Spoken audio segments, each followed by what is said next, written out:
City Matters.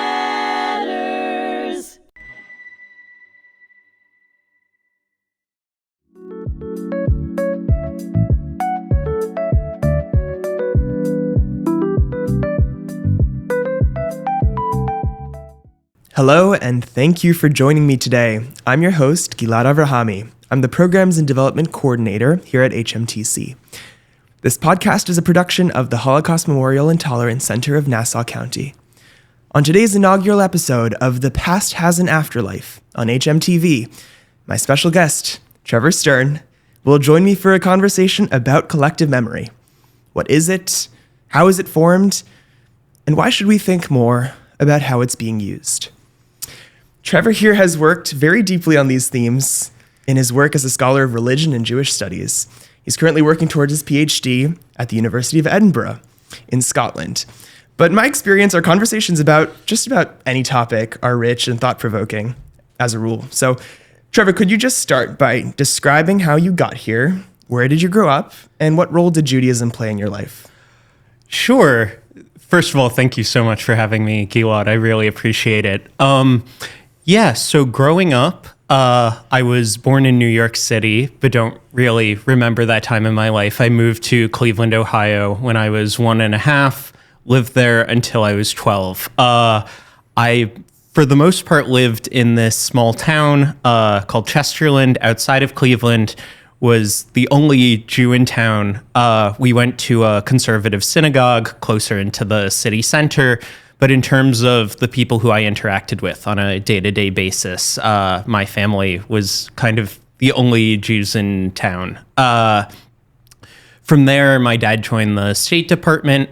We spent quite a bit of time overseas. First, 2 years in Egypt, in Cairo, then 2 years in New Delhi, India, and then moved back to Maryland until I turned 18 and went to college. So a lot of time away from organized Jewish communities, both when I lived in Ohio and then moved overseas. There weren't many Jews I interacted with on a regular basis, and it was kind of mostly a family thing. Right, but you were Jewish in all of those places. Your family raised you Jewish, and you saw what that experience was like in these other communities where that wasn't such a common thing. Yeah, absolutely. I mean, we celebrated all the holidays personally. It was quite interesting when we lived in Egypt. It was just after the revolution. We had security guards outside the main synagogue in the middle of Cairo.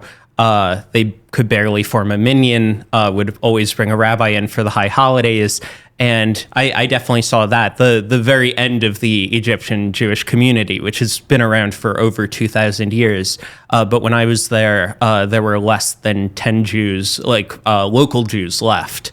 So that was quite sad, and also quite interesting from the standpoint to see, the result and kind of the end point, and this is something they were thinking about, of this long storied community and how they wanted to wrap things up. And then in India, there are more Jews than there are in Egypt, but it's still a very small community, particularly in New Delhi, a mix of local Jews and foreign Jews, a very small synagogue. But yeah, I did grow up in these very small communities with very few local members, and then the expats who came over, and kind of this mix of how people got there. Now, we met in college. Yes. You studied a variety of different topics. If I recall correctly, you had 2 majors, history and religion, yes, and a minor and a concentration. That I did. But there was a through line, or was there a through line? I assume that there was, because these topics have interconnections, but what would you say it was, and how did you discover it? Sure. So for me, a lot of what I've gone in to study later in my scholarly career is based around this idea of collective memory. Now, I didn't really know what that was before college. My introduction to it was through a class I took with Alexander Kitroev. You were in the class too. I was. So essentially the class was about collective memory in reference to World War I, World War II, and the Holocaust. And it was in this class I started to think about these ideas, not just what happened in the past, but how people think about that today, the differences between history and memory. And that kind of has fed into my thinking about modern Jewish history and the way we think about past events. That's kind of been a through thread throughout my academic career since then. I see. So what exactly would you say is collective memory? What did you discover? How is it different also from individual memory? I mean, we know that we remember things on our own, and we also carry down memories from our family. But how is that different from collective memory? Can you give me an example also? Sure. So individual memory is something that happened to us personally. I could say that, here's a real example. I went to a Broadway show yesterday, and I could tell you exactly what happened, what all the actors did, what time I showed up to the show. That would be my own individual memory. Collective memory is different in that it didn't oftentimes necessarily happen to you. I can give an example. The scholar who came up with the concept of collective memory, his name is Maurice Halbach. He was actually a Holocaust victim himself, but he was writing prior to the Holocaust in his creation of this idea of collective memory. He talks about the idea of Masada, which, for those who don't know, is this plateau in Israel very close to the Dead Sea, that during the Bar Kokhba revolt, which was a 2nd century revolt against Roman rule, a bunch of revolting Jews went to the top of this mountain and held off the Romans for a number of years. Now, what's interesting about this is this incident was mostly forgotten. It was revived during early Zionism as this idea of Jewish resilience and will for Jewish self-determination, and the phrase Masada won't fall again often became a rallying cry for the Zionist cause. So what we see here is an event that happened long before anyone in the present day lived, and yet it still has resonances for us today. And for early Zionists, for the Jewish people, Masada has taken on this extra meaning beyond the biographical facts of what happened. It's this collective remembrance because it's not based on our individual recollections. It's based both on collective recollections, but also the extra meanings we place onto that. Because a lot of times these events are significant not because of the event itself, but because of the meanings we put onto them in the present day. So that's what I was interested in studying. That's what we talked about in the course, specifically having to do with the 2 world wars and the Holocaust. I think I see what you're saying, because I can think of historical events that are talked about much more than others, and sometimes it takes an act of almost collective action to encourage or to get a larger group of people to start to think about something that happened in the past. For example, in the US, Japanese internment camps was something that was almost completely forgotten and now is part of regular curriculum. And we can think about what that does specifically in education, but also in our general sensibility of, what we think happened in World War II in the United States, just as another example. Exactly. And there are things that are incorporated into the collective memory. There are things that aren't and are rediscovered later. I mean, I think the case of Japanese internment is a perfect one. There are also parts of the Holocaust that aren't really thought about. For instance, the Holocaust in North Africa is something that didn't get attention for a long time and is just starting to enter the collective consciousness. Because the way that we remember isn't necessarily just based on what happened, but what we place importance on in the present day. Okay, so then how is it passed down, or how is it transmitted? I mean, how do we, as individuals, inherit collective memory? Like, is it through our families more? Is it through public figures? Is it the news? And how do you know that you are taking part in a community's collective memory?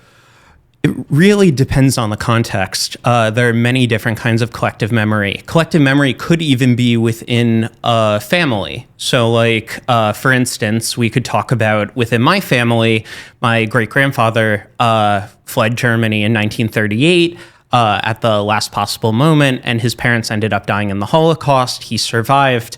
This has been a narrative that my family's been telling for the last 80 some odd years, and has become an important part of the way that we view ourselves. Now, that's not collective in terms of it being an important narrative to society as a whole, but to my family, to me, my sister, my parents, my grandparents, it has become a defining narrative of who we are.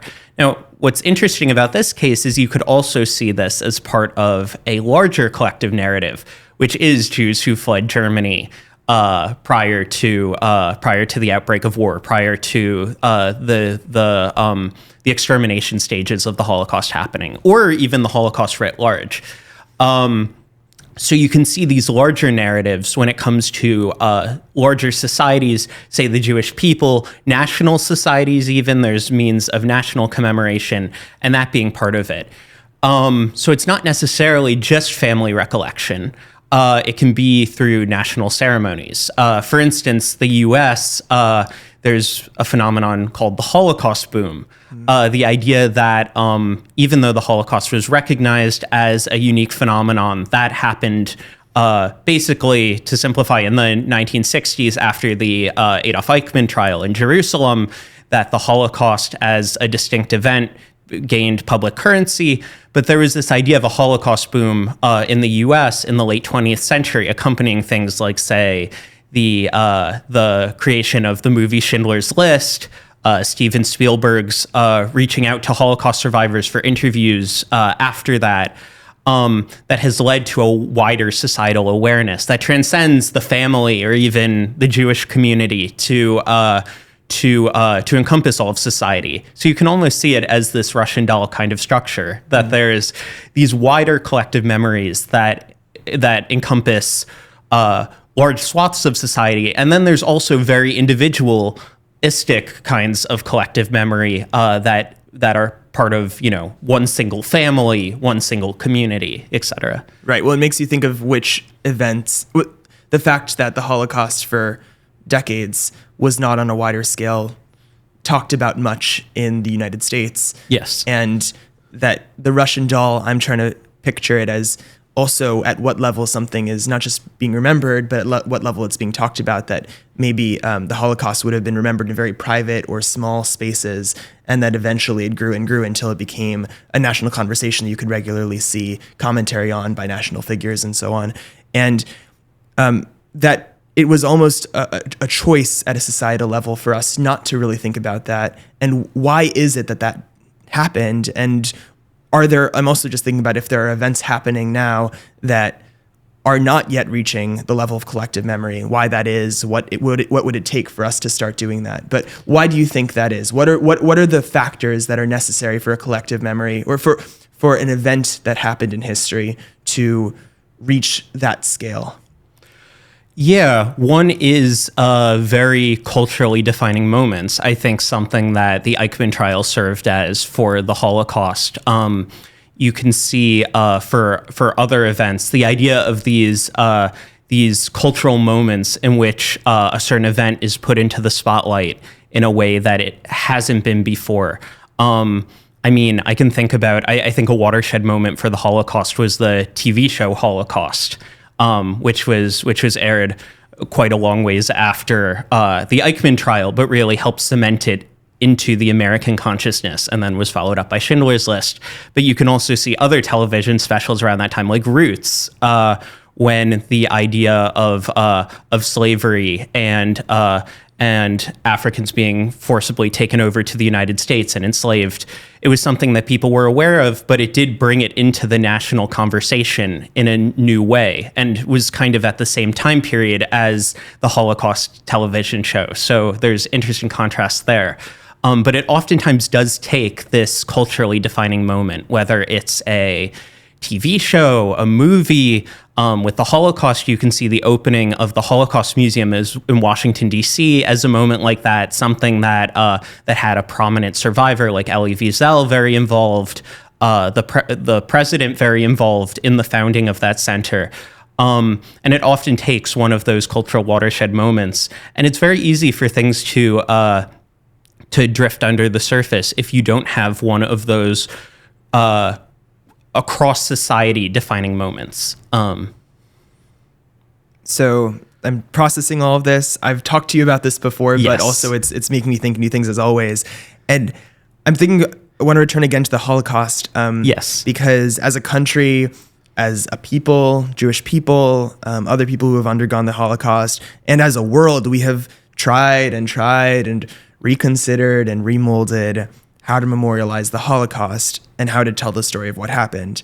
But of course, it's impossible to fully or accurately encapsulate everyone's story in a single story, no more than it's possible to say what color the Mona Lisa is. I mean, sure, there's a certain color scheme, but it's composed of 1,000 different shades and textures. What choices have you seen your communities make when talking about the Holocaust? In the US, in the UK, where you now study, in museums, in synagogues, and how does it fit or not? If you may allow me to go a little bit personal again, like how does it fit or not fit with your family's story? Sure. So I think there's a case that's popping to mind that's very relevant. I think when you see representations, how do you represent Jews in a Holocaust exhibit? Which specific stories are pulled out and talked about? And something that I've noticed, I think something that's been noticed at large, is that oftentimes this doesn't incorporate Orthodox Jews to the same extent as secular Jews. Now, a large percentage of the Jewish population in Eastern Europe, particularly in Poland, that died was Orthodox. But I think you see an underrepresentation of these people when it comes to the people being represented in Holocaust museums and displays. Now, I understand this. I come from a, fairly, you could say, non-Orthodox, definitely background, but fairly secular background. My great-grandfather didn't go to synagogue growing up, the one who escaped from Germany. He kind of fits the mold when it comes to this conversation. And you could also say more Jews survived in Western Europe, where Jews tended to fit this mold. They were more cosmopolitan, they were less religious. Of the Jews in Europe who survived, more of them were like that. Jews in Eastern Europe tended to be much more religious, much more insular. They spoke Yiddish. They didn't speak the local language of the communities, of the national communities they were a part of. And they tend to be underrepresented in these presentations. I think part of that is there's often this narrative within a Holocaust discourse, these people are exactly like us. This could be you. And it's much easier for us as contemporary audiences to see ourselves in people like my great-grandfather. It's very easy for me to see myself in his story. But the issue there becomes, are we accurately presenting who died in the Holocaust to contemporary audiences? And is the message itself that someone has to be like you for you to empathize with them itself problematic? The fact that we can't look at people who look different than us, pray differently than us, and see the same humanity in them. So I think that's a very interesting case when interrogating how should Orthodox Jews be portrayed in these exhibits, and do we have a responsibility to represent people exactly, demographically as they were? I would say we don't have a responsibility to exactly mirror that, but how do we incorporate them more into the conversation when we're talking about who actually died in the Holocaust? Sure, it's something to think about, especially because when we're making exhibits or we're talking, we're bringing people into centers and museums and so on to talk about the Holocaust. Most often, the best people we can draw on are survivors. Yes. And obviously we should, because they can tell us something that no one else can. But what no one else can is a little bit of the key, because there are lots and lots of people who can't tell us those stories precisely because they didn't survive.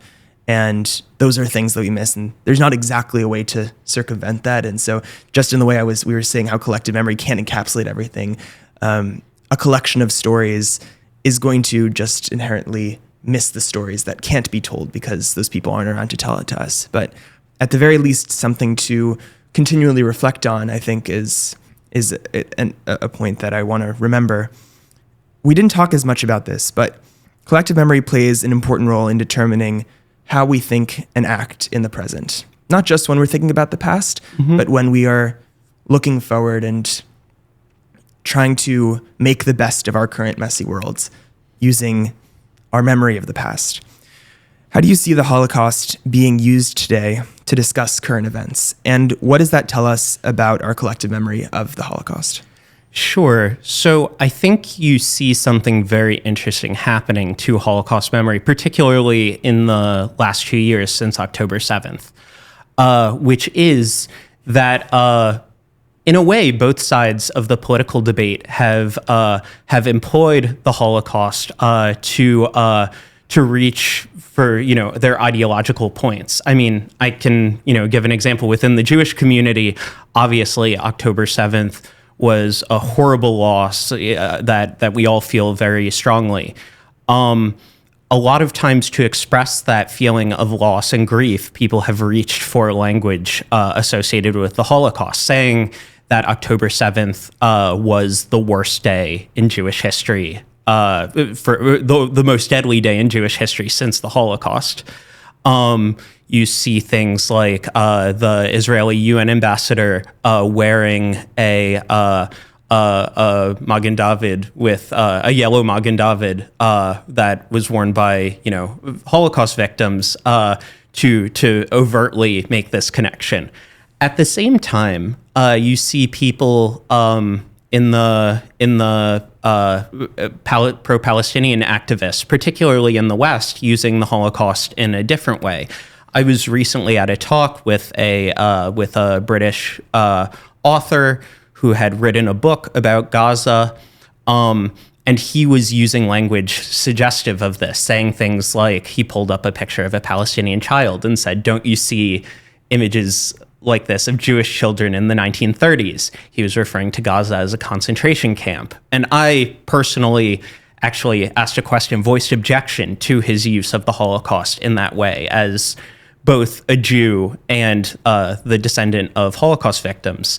But I think it's interesting because very rarely do you see an event like the Holocaust being employed by two sides of an argument in very different ways. But both sides are using the Holocaust to explain what they feel that they've suffered and connecting it to the past. And I think it's very interesting that you could almost call it a memory war. This idea that that the same event is being pulled in two very different directions by two opposing sides and utilized to make their political points.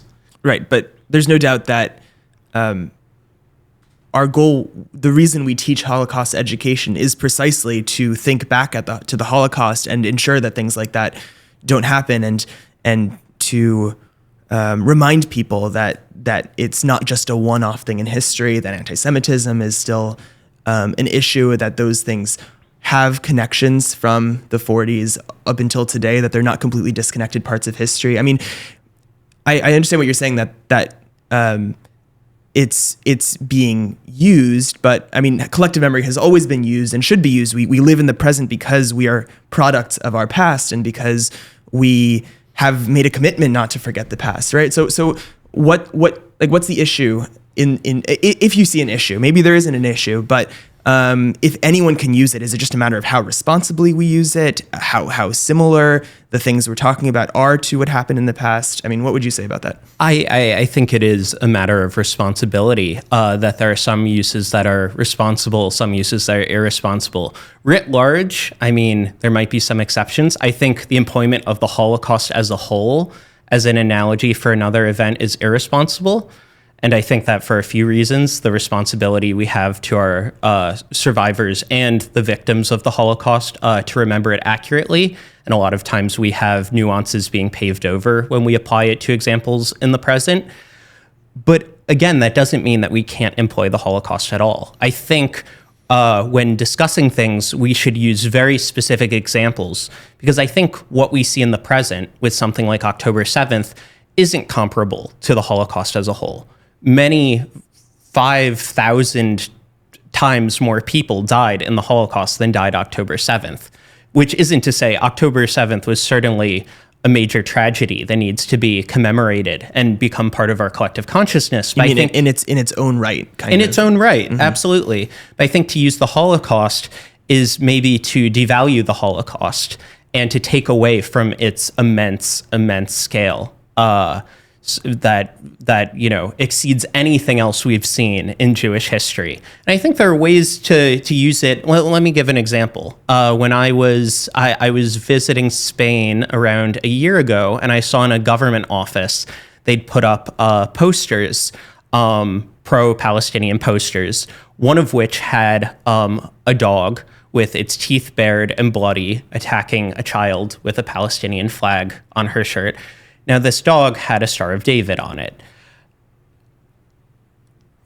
When you see imagery like that, it does call back to Nazi imagery of animalizing Jews, things like the Nazi image of a Jewish octopus encompassing the world, the Jewish spider, this idea of dehumanizing us, making us seem like less than human, and at the same time presenting us in this very aggressive manner.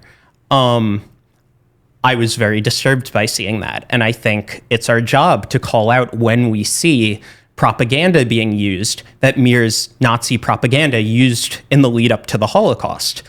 Now, that's not to say that there's a direct comparison writ large between the Holocaust and what's happening now, but it is to say that we see elements that repeat throughout history. I think, anti-Semitism has been around a long time. It originally was Judeophobia, took on very religious dimensions. Then it was more racial during the eugenics period, and that's what ended up eventually leading to the Holocaust. Now I think we see anti-Semitism being employed in a political level against Zionism, when Israel's being presented unfairly, when Jews writ large are being blamed for what Israel does, which is what I think we saw in this example of the poster that showed the dog with the Star of David on it. And I think we can connect what's happening now to all those previous iterations, to what happened during the Holocaust, to medieval oppression against Jews well before the Holocaust.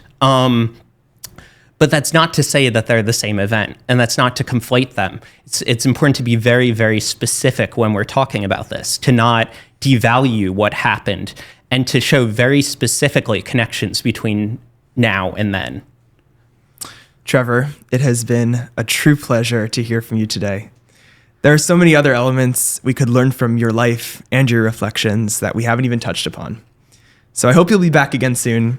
Oh, I plan on it. That would be amazing. That would be wonderful to share with everything.